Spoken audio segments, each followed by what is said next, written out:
This year, me and Hallie are celebrating our 5-year wedding anniversary. So it got me thinking, How much would it cost to have a wedding in 2026? by the way, this is the dress my wife wore on our wedding day.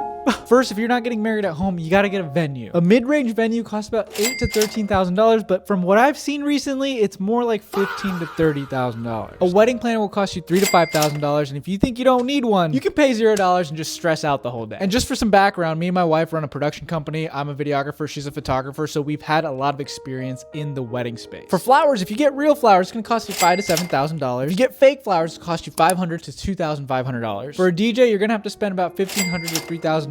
For invitations, save the dates, thank you notes, you're gonna have to spend about $500. Now for the food. This is for 100 people, and I know my Indians out there are like, oh, just 100 people going to a wedding? Most weddings are 100 to 150 people. For a buffet, you're looking at $5,000, and for a plated meal, you're looking at $10,000. And if you had an open bar on top of that, that's an additional $4,000. Now for my favorite category, if you want photography and videography, the total will cost $8,000, $4,000 for photo and $4,000 for video. There are some hidden costs within a wedding. You have your wedding band, a wedding dress, the groom's outfit, you have hair and makeup, you have your wedding cake, you gotta pay the officiant, and then you also have to remember to tip your vendors. All of this can add up to $10,000 to $15,000. So finally, an average American wedding will cost $40,000 to $70,000. And because I'm Indian, I have to tell you this as well. If you are doing a 2 to 3 day Indian wedding, in 2026, it'll cost you $150,000 to $250,000 in America. Woo!